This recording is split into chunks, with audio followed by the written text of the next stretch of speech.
솔직히 말씀드릴게요.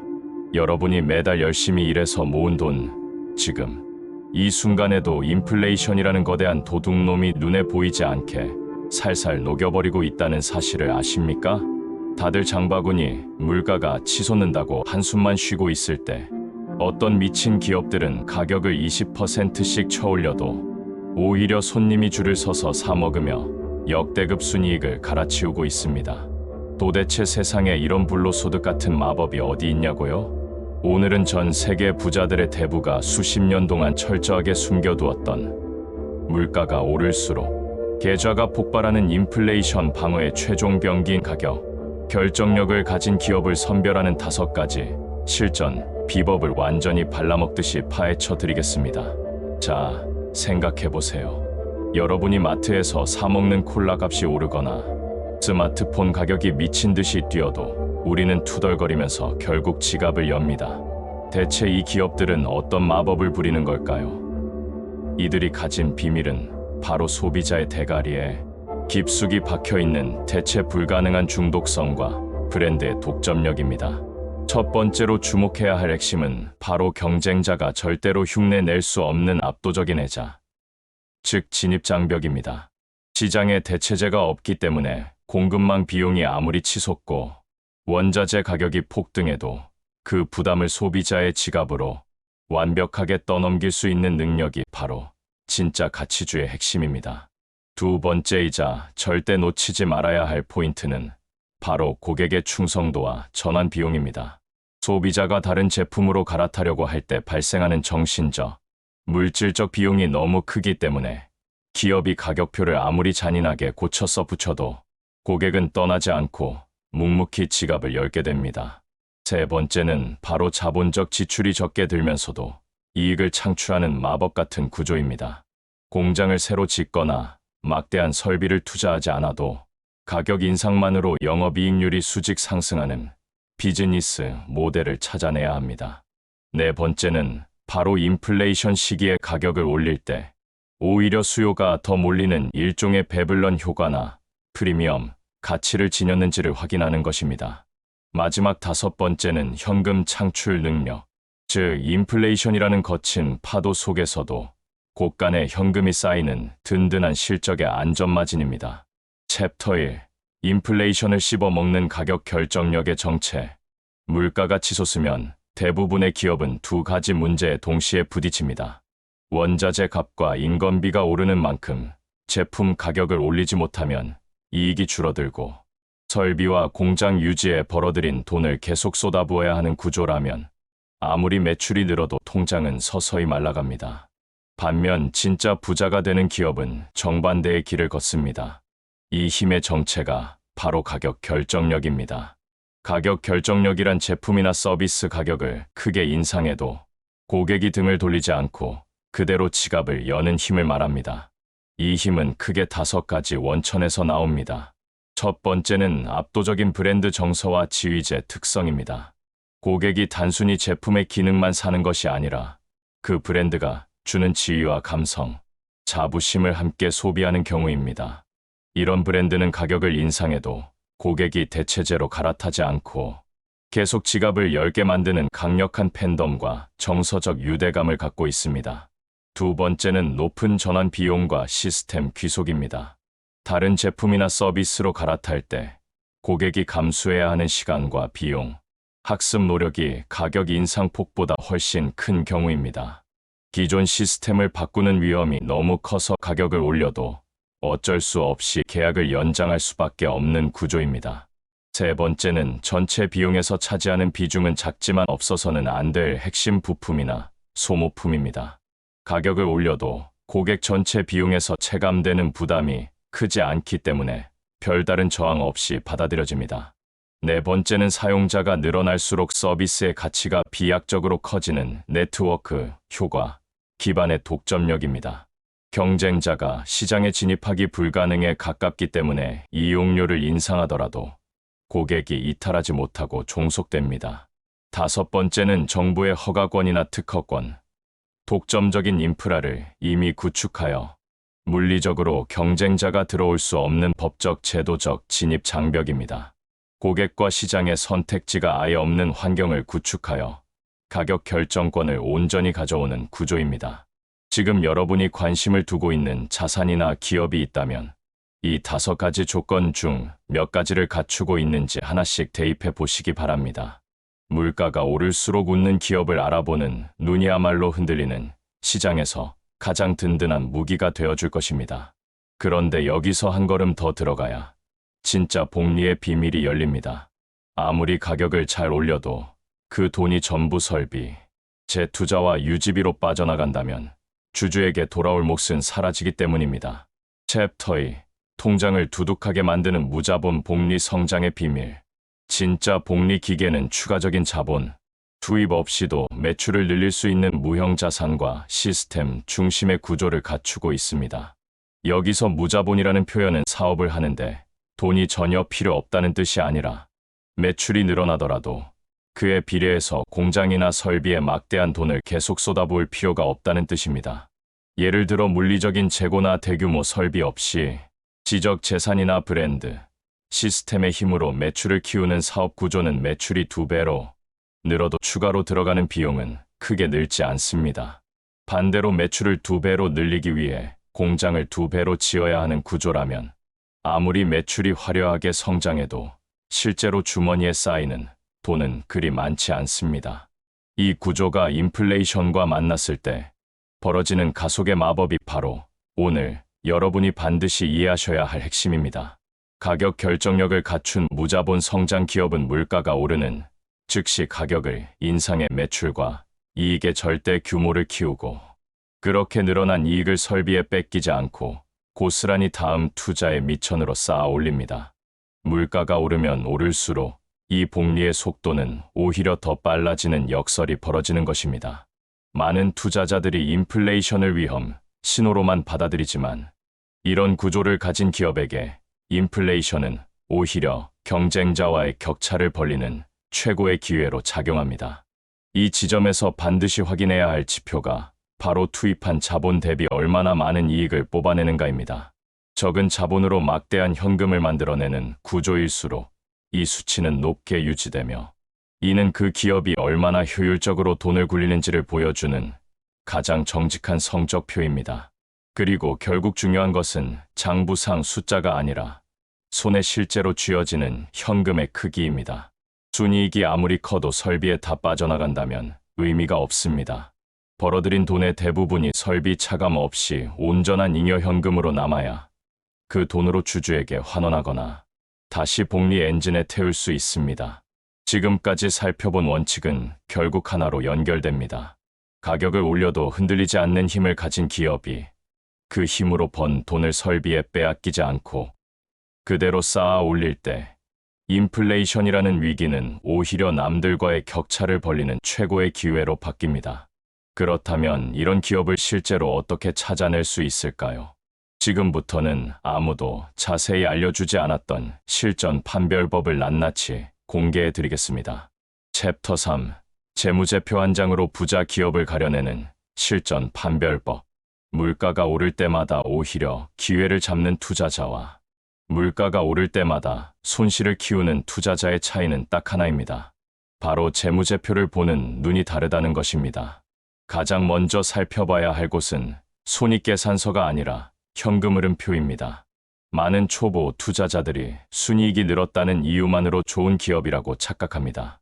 하지만 진짜 부자 기업을 가려내는 눈은 영업활동으로 벌어들인 현금에서 설비 투자에 쓴 돈을 뺀 나머지, 즉 잉여 현금 흐름이 꾸준히 우상향하고 있는지를 확인하는 데서 시작됩니다.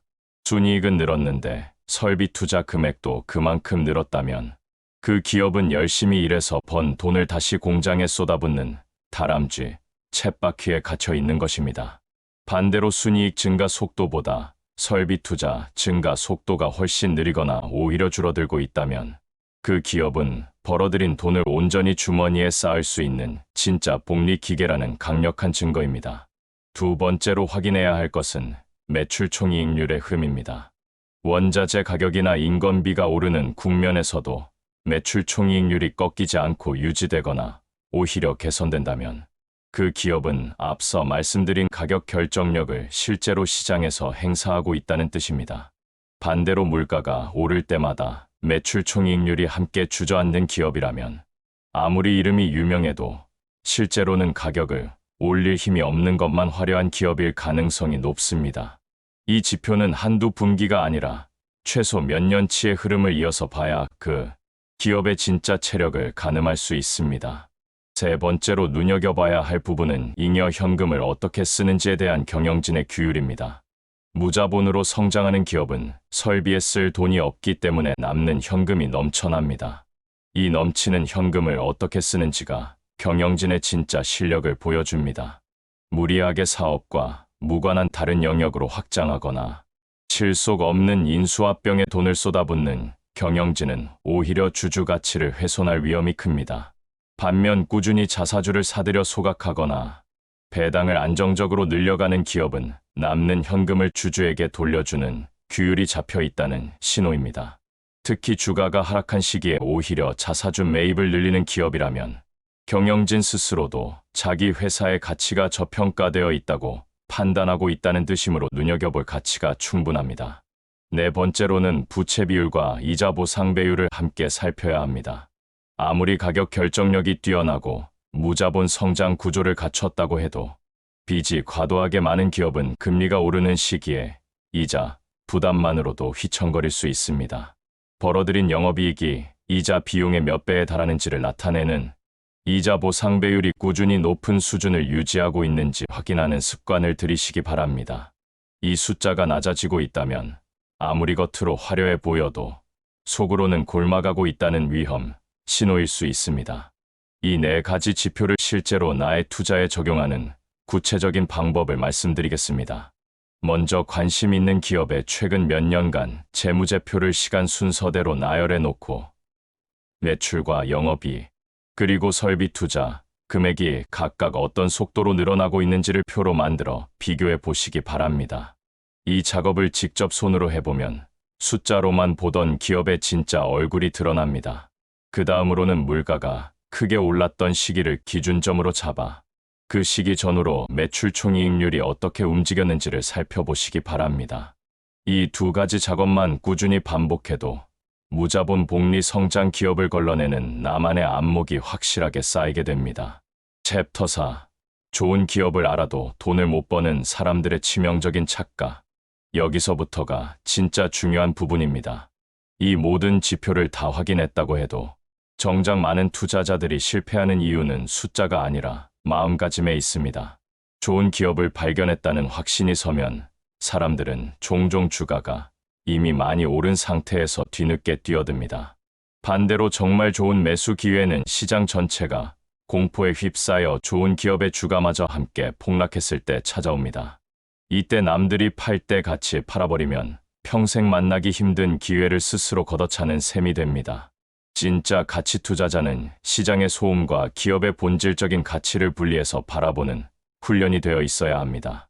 주가가 떨어졌다고 해서 기업의 가격 결정력이나 현금 창출 능력이 함께 사라지는 것은 아니기 때문입니다. 오히려 일시적인 공포로 좋은 자산을 싸게 살 수 있는 흔치 않은 시간이 열린 것이라고 받아들이는 자세가 필요합니다. 또 하나 강조하고 싶은 것은 복리의 시간에 대한 이해입니다. 아무리 좋은 원칙을 알고 있어도 조급하게 단기 수익을 줬다 보면 정작 복리의 진짜 힘을 경험하기도 전에 지쳐서 떠나버리게 됩니다. 무자본으로 성장하는 기업이 벌어들인 현금을 차곡차곡 쌓아가는 힘은 하루나 한 달 단위로는 눈에 잘 띄지 않습니다. 그러나 몇 년, 나아가 10년 이상의 시간이 쌓이면 그 격차는 상상하기 어려울 만큼 커집니다. 처음에는 미미해 보이던 눈덩이가 오랜 시간 굴러가면서 거대한 눈사태가 되는 것처럼 복리의 위력은 시간이라는 재료가 충분히 더해질 때 비로소 폭발적으로 드러납니다. 그래서 정말 좋은 기업을 찾았다면 그 다음으로 필요한 것은 화려한 매매 기술이 아니라 버텨내는 인내심입니다. 여기서 반드시 짚어드리고 싶은 함정이 하나 더 있습니다. 유행하는 산업이나 화제성이 큰 분야에 속해 있다는 이유만으로 좋은 기업이라고 판단하는 것은 매우 위험합니다. 화제성과 실제 가격 결정력은 전혀 다른 문제입니다. 아무리 뉴스에 자주 등장하고 사람들의 관심을 한 몸에 받는 산업이라 해도 정작 그 안에서 경쟁이 치열해 가격을 마음대로 올리지 못하고 오히려 가격을 깎아가며 점유율 경쟁을 벌이는 구조라면 절대 오늘 말씀드린 무자본 복리 성장 기업이라고 볼 수 없습니다. 진짜 확인해야 할 것은 화려한 이야기가 아니라 앞서 말씀드린 매출 총이익률과 잉여 현금 흐름, 이자 보상 배율 같은 차갑고 객관적인 숫자입니다. 남들이 다 아는 화재성에 휩쓸려 뒤늦게 뛰어드는 순간 이미 그 기회의 가장 좋은 부분은 다른 사람의 몫이 되어 있는 경우가 대부분입니다. 이런 심리적인 함정을 피하기 위해서는 나만의 투자 원칙을 미리 문서로 정리해 두는 습관이 큰 도움이 됩니다. 시장이 폭락할 때 감정적으로 흔들리지 않으려면 평온할 때 미리 어떤 기준으로 매수하고 어떤 기준으로 보유를 유지할지를 정해두어야 합니다. 막상 시장이 공포에 휩싸인 순간에는 이성적인 판단이 매우 어려워지기 때문에 사전에 정해둔 원칙이 있어야 그 원칙에 기대어 흔들림 없이 행동할 수 있습니다. 챕터 5. 지금 당장 실천해야 할 인플레이션 시대 생존 전략. 지금까지 말씀드린 내용을 정리하면 결국 세 가지로 압축됩니다. 가격을 올려도 손님이 떠나지 않는 힘, 벌어들인 돈을 공장에 뺏기지 않는 구조, 그리고 그 돈을 주주에게 온전히 돌려주는 규율입니다. 이 세 가지가 만나는 지점에서 진짜 부의 눈덩이가 굴러가기 시작합니다. 투자에서 가장 큰 수익은 화려한 정보나 남들이 모르는 특급 비밀에서 나오지 않습니다. 오히려 누구나 알 수 있는 뻔한 원칙을 얼마나 꾸준하게 그리고 얼마나 긴 시간 동안 지켜내느냐에서 나옵니다. 지금 당장 실천할 수 있는 방법을 구체적으로 말씀드리겠습니다. 먼저 평소에 관심을 갖고 있던 기업이나 산업을 하나 떠올려 보시기 바랍니다. 그리고 그 기업이 오늘 말씀드린 5가지 가격, 결정력의 원천 중 어디에 해당하는지 스스로 질문을 던져보시기 바랍니다. 브랜드에 대한 강한 애정 때문에 가격이 올라도 계속 구매하게 되는지, 아니면 다른 곳으로 옮기기에는 너무 번거롭고 손해가 커서 어쩔 수 없이 계속 이용하게 되는지, 혹은 전체 지출에서 차지하는 비중이 작아서 가격 인상에 크게 신경 쓰지 않게 되는지를 하나씩 대입해 보시기 바랍니다. 이 질문에 대한 답을 스스로 찾는 과정 자체가 이미 훌륭한 투자 공부가 됩니다. 그 다음으로는 그 기업의 최근 몇 년치 재무제표를 찾아 잉여 현금 흐름과 매출 총이익률의 흐름을 직접 확인해 보시기 바랍니다. 순이익이 늘어나는 속도와 설비 투자가 늘어나는 속도를 비교하고 물가가 크게 오르던 시기 전후로 매출 총이익률이 흔들리지 않았는지를 살펴보시기 바랍니다. 이 작업을 몇 번만 반복해 보시면 이제부터는 어떤 기업의 뉴스나 실적 발표를 보더라도 숫자 뒤에 숨겨진 진짜 체력을 읽어내는 눈이 자연스럽게 길러지실 것입니다. 마지막으로 가장 강조하고 싶은 말씀을 드리겠습니다. 오늘 배운 원칙은 한번 듣고 끝나는 지식이 아니라 평생 반복해서 적용해야 하는 습관입니다. 시장이 뜨겁게 달아오를 때는 화재성에 휩쓸리지 않고 차가운 숫자로 검증하는 습관을, 시장이 공포에 휩싸일 때는 기업의 본질적인 가치와 시장의 소음을 분리해서 바라보는 습관을 들이시기 바랍니다. 물가가 아무리 요동쳐도 흔들리지 않는 나만의 투자 원칙을 완성하고 싶으시다면 지금 이 순간부터 관심 있는 기업의 재무제표를 하나씩 꺼내어 오늘 말씀드린 기준으로 직접 대입해 보시기 바랍니다. 그 작은 습관이 몇 년 뒤 여러분의 자산을 완전히 다른 궤도에 올려놓을 것입니다. 챕터 6. 성장하는 우량 기업의 변함없는 굳건한 가격 결정력. 이번에는 앞서 다룬 원칙을 실제 나의 계좌에 적용할 때 반드시 부딪히게 되는 현실적인 고민들을 하나씩 풀어드리겠습니다. 많은 분들이 가격 결정력이라는 개념을 머리로는 이해하면서도 막상 실전에 들어가면 어디서부터 시작해야 할지 막막해 하십니다. 지금부터 말씀드리는 내용은 그 막막함을 실제로 해소해 드릴 수 있는 아주 구체적인 접근법이니 끝까지 집중해서 봐주시기 바랍니다. 가장 먼저 짚어야 할 부분은 산업 전체를 훑어보는 시야입니다. 개별 종목 하나에 매몰되기 전에 어떤 산업군이 구조적으로 가격 결정력을 갖기 유리한지를 먼저 파악하는 습관이 필요합니다. 사람들이 일상에서 벗어나기 힘든 필수 소비재 영역. 한번 계약하면 쉽게 바꾸기 힘든 전문 서비스 영역, 그리고 소수의 기업만이 기술과 노하우를 독점하고 있는 정밀 제조 영역은 공통적으로 가격을 올려도 고객이 쉽게 떠나지 못하는 구조를 가지고 있습니다.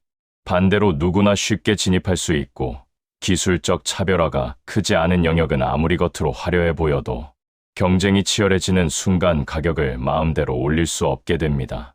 산업 전체의 구조를 먼저 이해하고 그 안에서 가장 앞서 있는 기업을 찾아 들어가는 순서가 훨씬 효율적입니다.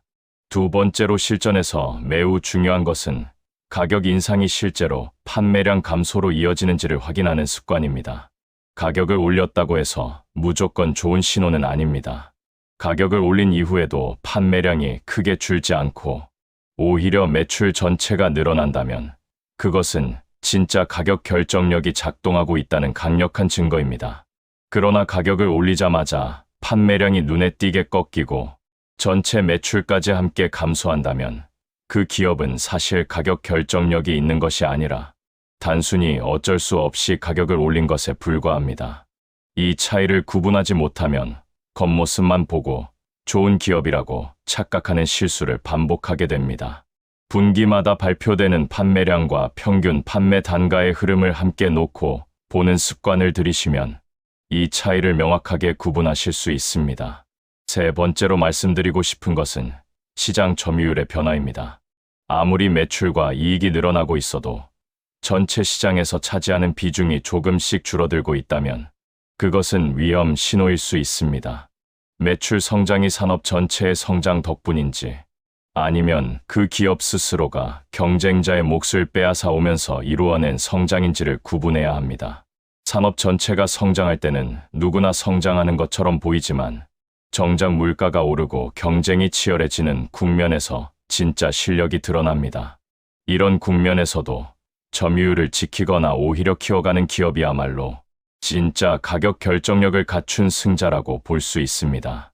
네 번째로 실전 투자에서 반드시 고려해야 할 부분은 매수 시점을 분산하는 전략입니다. 아무리 좋은 기업을 찾아냈다고 해도 한꺼번에 모든 자금을 투입하는 방식은 매우 위험합니다. 시장은 언제나 예상하지 못한 방향으로 움직이기 때문에 좋은 기업을 발견했을 때는 오히려 시간을 두고 나누어 매수하는 여유가 필요합니다. 처음 매수한 이후 주가가 하락하면 추가로 매수할 기회로 받아들이고 반대로 예상보다 빠르게 상승하더라도 조급해하지 않고 남은 자금을 천천히 투입하는 방식이 심리적인 흔들림을 크게 줄여줍니다. 이렇게 시간을 분산해서 접근하면 시장의 단기적인 소음에 흔들리지 않고 기업의 본질적인 가치에 집중하는 투자가 가능해집니다. 다섯 번째로 강조하고 싶은 부분은 포트폴리오 전체의 균형입니다. 아무리 가격 결정력이 뛰어난 기업을 찾았다고 해도 한두 종목에만 집중하는 것은 위험 관리 측면에서 바람직하지 않습니다. 서로 다른 산업군에서 각각의 가격 결정력을 갖춘 기업들을 여러 개 편입시켜 놓으면 특정 산업에 예상치 못한 악재가 발생하더라도 전체 자산이 크게 흔들리지 않습니다. 물가 상승의 원인이 원자재 가격 급등인지, 인건비 상승인지, 아니면 통화 가치의 하락인지에 따라 유리한 산업군이 조금씩 달라질 수 있기 때문에 여러 유형의 가격 결정력을 갖춘 기업들을 골고루 담아두는 것이 장기적으로 훨씬 안정적인 결과를 만들어냅니다. 여섯 번째로 짚어드리고 싶은 것은 경영진의 커뮤니케이션을 확인하는 습관입니다. 분기마다 발표되는 실적 설명 자료나 경영진의 발언을 살펴보면 그 기업이 가격 인상에 대해 얼마나 자신감을 가지고 있는지를 간접적으로 확인할 수 있습니다. 가격을 올린 이유를 명확하게 설명하고 고객의 반응에 대해서도 구체적인 수치를 근거로 자신 있게 이야기하는 경영진은 대체로 실제로 가격 결정력을 갖추고 있는 경우가 많습니다. 반대로 가격 인상에 대해 애매하게 얼버무리거나 원가 상승을 어쩔 수 없이 전가했다는 식의 방어적인 표현을 자주 사용하는 경영진이라면 그 기업의 가격 결정력을 다시 한번 의심해 볼 필요가 있습니다. 일곱 번째로 반드시 확인해야 할 부분은 고객층의 구성입니다. 소수의 대형 고객에게 매출이 지나치게 집중되어 있는 기업은 아무리 겉으로 가격 결정력이 있어 보여도 실제로는 그 소수의 고객에게 끌려다니는 경우가 많습니다. 반대로 수많은 개인, 고객이나 다양한 산업의 여러 기업에게 골고루 판매되는 구조라면 특정 고객 하나가 등을 돌리더라도 전체 매출에 미치는 영향이 제한적입니다. 고객층이 넓고 다양하게 분산되어 있을수록 가격을 인상했을 때 개별 고객이 이탈하더라도 전체적인 충격이 크지 않기 때문에 이런 구조를 가진 기업이 실질적으로 더 안정적인 가격 결정력을 행사할 수 있습니다. 8번째로 말씀드리고 싶은 것은 물가 상승기와 하락기를 모두 거쳐본 기업의 역사를 살펴보는 작업입니다. 최근 몇 년 사이에 갑자기 주목받기 시작한 기업보다는 과거 여러 차례의 물가 급등기와 경기, 침체기를 모두 거치면서도 꾸준히 이익을 늘려온 기업이 훨씬 신뢰할 수 있는 대상입니다. 한 번의 호황기에만 반짝 좋은 실적을 낸 기업과 여러 번의 경제 사이클을 거치면서도 꾸준히 가격 결정력을 입증해 온 기업은 겉보기에는 비슷해 보여도 실제 내구성에서 큰 차이를 보입니다. 가능하다면 최소 10년 이상의 장기 데이터를 확인하여 그 기업이 다양한 경제 환경에서 어떻게 대응해 왔는지를 살펴보는 습관을 들이시기 바랍니다. 9번째로 꼭 짚고 넘어가야 할 부분은 지나친 낙관을 경계하는 자세입니다. 가격 결정력이 뛰어난 기업이라고 해서 영원히 무너지지 않는 것은 아닙니다. 시대가 변하고 소비자의 취향이 바뀌면서 한때 강력했던 브랜드의 힘이나 전환 비용이 시간이 지나며 약해지는 경우도 분명히 존재합니다. 그렇기 때문에 한번 좋은 기업이라고 판단했더라도 그 판단에 안주하지 않고 주기적으로 앞서 말씀드린 지표들을 다시 점검하는 습관이 반드시 필요합니다. 매출 총이익률이 예전과 다르게 흔들리기 시작하거나 시장 점유율이 눈에 띄게 줄어들거나 경영진의 태도가 예전과 다르게 방어적으로 바뀐다면 그것은 그 기업의 가격 결정력이 약해지고 있다는 조기 경고, 신호일 수 있습니다. 마지막으로 오늘 이어서 말씀드린 내용을 정리해 드리겠습니다. 좋은 기업을 찾는 것은 시작에 불과합니다.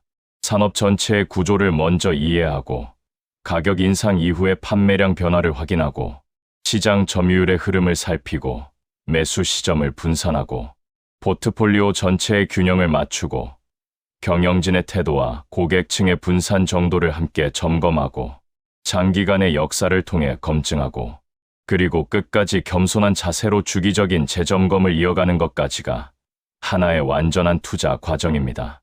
이 모든 과정을 꾸준히 반복하다 보면 어느 순간 물가가 아무리 요동쳐도 흔들리지 않는 나만의 투자 원칙이 자연스럽게 몸에 배게 되실 것입니다. 오늘 말씀드린 내용을 실제 계좌에 하나씩 적용해 보시면서 여러분만의 든든한 자산의 뿌리를 만들어 가시기 바랍니다.